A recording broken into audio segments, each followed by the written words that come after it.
है, फिर एमएससी है, उसके बाद पीएचडी।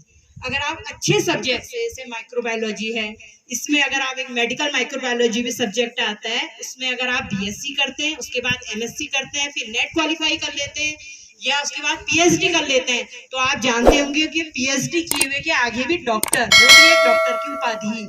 हम लोगों की तो वैसे डॉक्टर है, वो एक्चुअल में डॉक्टर वही जो पीएचडी किए हुए होते हैं, उनके नाम के आगे भी डॉक्टर लगा रहता है। तो अगर आपने बीएससी, एमएससी और पीएचडी कर लिया, उसके बाद अगर आप लैब खोलते हैं, तो फिर आपको किसी डॉक्टर को अपने पास रखने की जरूरत नहीं, आप अपने आप पे ही डॉक्टर हैं। तो उससे आप अपनी लैब खोल सकते हैं। ये आपके खुद के अपना बहुत अच्छा इसमें फील्ड है। पीएचडी वाला फील्ड भी बहुत अच्छा है, लेकिन सब्जेक्ट भी बहुत अच्छा होना चाहिए, तब फायदा है बीएससी, एमएससी या पीएचडी। या अगर आप प्लेन बीएससी, एमएससी, पीएचडी करते हैं, तो आपको डिग्री कॉलेजेस में as a professor, as a lecture बहुत अच्छी, तो इतनी ज्यादा अपॉर्चुनिटी है हर फील्ड में।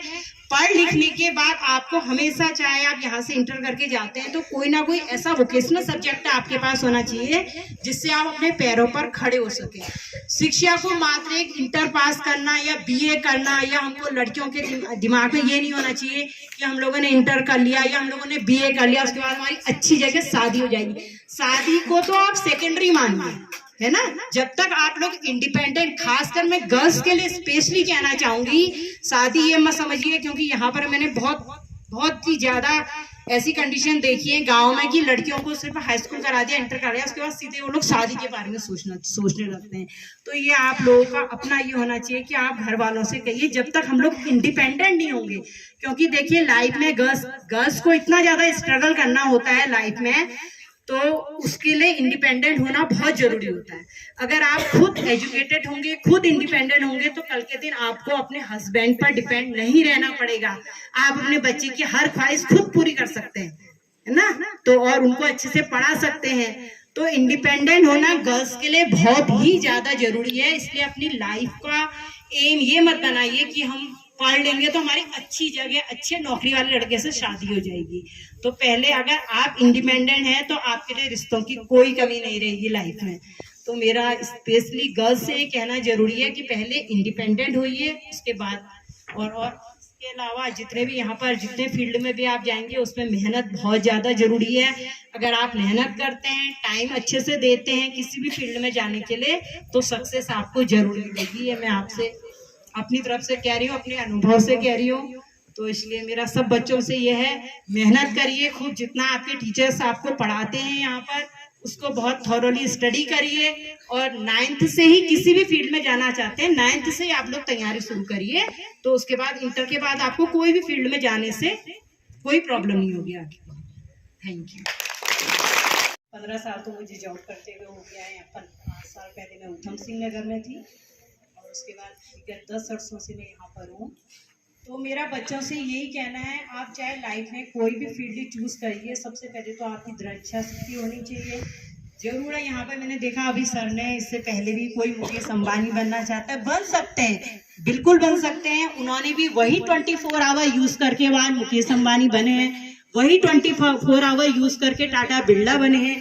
तो हम लोगों को, हर किसी को लाइफ में जीवन बनाने के लिए 24 आवर ही मिलते हैं। तो अब ये हम पर डिपेंड करता है कि हम अपने उन 24 आवर को हम लाइफ में कैसे मैनेज करते हैं। जिस बच्चे ने अपने 24 आवर को यूज करना सीख लिया सही डायरेक्शन में, तो समझ लीजिए आप जिस फील्ड में जाएंगे उस फील्ड में आपको सक्सेस मिलेगी। ये 100% आप मान के चलिए। लेकिन ये है, सबसे पहले तो टाइम को बर्बाद नहीं करना है। और मैं सोचती हूँ, क्योंकि विद्यालय यहाँ पर हम तो सिर्फ एक पर्टिकुलर फील्ड की आपको जानकारी देंगे, लेकिन यहाँ पर आपके पास इतने सारे हर सब्जेक्ट के टीचर हैं। मुझे लगता है शायद उनसे ज़्यादा अच्छा मार्गदर्शन तो कोई भी नहीं कर सकता, क्योंकि हर सब्जेक्ट के टीचर यहाँ पर हैं, हर एक को अपने अपने फील्ड की जानकारी है।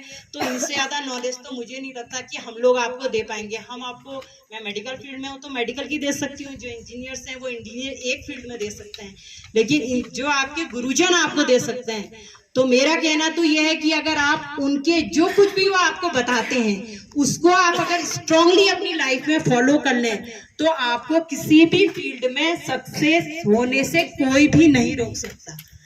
तो यहाँ पर थोड़ा बहुत मैं आपको मेडिकल फील्ड के बारे में बताना चाहूंगी, क्योंकि हम लोग के टाइम पर तो मैंने तो बहुत काफी पहले दिया था। उस समय CPMT का एग्जाम होता था, कंबाइंड प्री मेडिकल टेस्ट हम लोगों ने पास किया था। तो नीट होने लगा है, उसी के बेस पर होने लगा है। तो उसके लिए भी मैं बच्चों से कहना चाहूंगी, अगर आपको मेडिकल के फील्ड में जाना है, वो आपका एम है, तो आप 9th से तैयारी शुरू कर दीजिए। ये नहीं कि अभी हम लोग इंटर करेंगे उसके बाद हम सोचेंगे, फिर हम अपना एक टाइम टेबल बनाएंगे। 9th से लेकर के 12th तक की अगर आपको अपनी पूरी नॉलेज है, तो आपका 100% सिलेक्शन तुरंत इंटर करते ही पॉसिबल है। तो उसके लिए अपना एम बनाइए। अगर किसी को मेडिकल फील्ड में जाना है तो 9th to 12th आपकी जो बुक्स यहाँ पढ़ते हैं, अगर आपने इसकी थॉरो स्टडी करी है, आपके सर लोग, आपकी मैडम लोग जो कुछ ही पढ़ा रहे हैं उसको आप थॉरोली पढ़ते हैं फुल टाइम दे करके, तो आपका सिलेक्शन 100% पॉसिबल है इसमें। और उसमें मेडिकल डॉक्टर बनने के अलावा और भी फील्ड हैं, BSc नर्सिंग है, ANM है, GNM है। इसमें क्या है, जिसको तुरंत, अगर किसी को यह है कि मुझे तुरंत जॉब चाहिए, तो वो BSc नर्सिंग में जा सकता है, GNM में जा सकता है, ANM, क्योंकि देखिए बिना पैरामेडिकल स्टाफ के हम लोग कुछ नहीं कर सकते। एक कुर्सी पर बैठा हुआ डॉक्टर, अगर उसके पास नर्सिंग स्टाफ नहीं है, उसके पास लैब टेक्नीशियन नहीं है, तो कुछ नहीं कर सकता है। हमारे पास पेशेंट आता है, हम डॉक्टर हैं, हम लोग लिखेंगे, प्रेस्क्रिप्शन लिखेंगे, उसके बाद हमने बाकी छोड़ देना है उसको पैरामेडिकल स्टाफ पर, लैब टेक्नीशियन पर छोड़ देना है। तो इसमें भी ये भी बहुत सारे फील्ड हैं जिसमें आप तुरंत जो है डिप्लोमा लेकर के तुरंत जॉब में आ सकते हैं। देखिए जितने प्राइवेट हॉस्पिटल्स हैं, बिना पैरामेडिकल स्टाफ के कोई भी हॉस्पिटल पॉसिबल ही नहीं कि वो कुछ काम कर सके। तो BSc नर्सिंग है, GNM है, ANM है, और दूसरा रेडियोलॉजी विभाग बहुत अच्छा विभाग है, जिसमें आप एक्सरे टेक्नीशियन बन सकते हैं, CT में जा सकते हैं, है ना। और अल्ट्रासाउंड में आजकल आपको पता है बिना इनके तो पॉसिबल ही नहीं है। इस समय इतना ज़्यादा एडवांस हो गया है, इतना टाइम भी नहीं है किसी के पास कि वो बिना पैथोलॉजी या बिना रेडियोलॉजी के कोई डायग्नोसिस बना पाता है ना।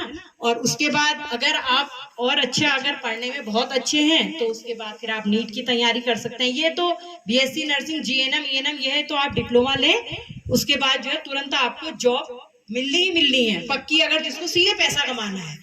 लेकिन जिसको अगर हायर स्टडीज में जाना है, गवर्नमेंट जॉब की भी है और अपना खुद का भी इन्वेस्टमेंट करके अपना क्लिनिक हो सकता है, तो वो नीट की तैयारी करे। नीट के लिए मैंने आपको बताया, आप 9th से ही पढ़ना शुरू कर दीजिए। फिजिक्स, केमिस्ट्री, बायो 3 सब्जेक्ट इसमें मेन होते हैं। अगर आपको 9th to 12th की थॉरो स्टडी आपने कर रखी है, तो उससे बाहर का कुछ भी नहीं आता है नीट में। और बाकी डॉक्टर साहब ने आपको बताया था कितने मार्क्स का पेपर होता है, और 600 से ऊपर अगर आप मार्क्स लाते हैं, 6 से 60-50 के बीच में, आपको बहुत अच्छे कॉलेजेस मिल जाते हैं। उसके बाद आप नीट की तैयारी करते हैं, या दूसरा आता है आपका फिजियोथेरेपिस्ट बन सकते हैं, डिप्लोमा आता है, बैचलर ऑफ फिजियोथेरेपी PTP आता है। देखिए कोई भी ऑर्थोपेडिक सर्जन होता है, सर्जरी करता है, या न्यूरोलॉजिकल सर्जन होता है, वो सर्जरी करता है। उसके बाद आपको नेक्स्ट स्टेप फिजियोथेरेपी के पास भेजना है। तो आजकल इस समय फिजियोथेरेपिस्ट की इतनी अच्छी डिमांड है, अगर आप इसमें भी डिप्लोमा ले लेते हैं तो ये भी बहुत अच्छा है। दूसरा आता है तो आपका लैब टेक्नीशियन, BMLT का कोर्स होता है, bachelor of medical lab technician. इसमें आप अपनी लैब खोल सकते हैं। लेकिन अगर आप इसमें डिप्लोमा ही लेते हैं, सिर्फ bachelor of medical lab technician, इसमें आपको अपने पास एक पैथोलॉजिस्ट डॉक्टर की जरूरत होती है कि आपको रखना पड़ेगा। उसके बाद ही आप वो अगर आपके पास बैठा है, तो आप उसके संग लैब टेक्नीशियन में आप कुछ भी ये कर सकते हैं, ये वाला कोर्स। उसके बाद आगे को अगर आप और अच्छा, आगे को अगर आपके पास टाइम दे सकते हैं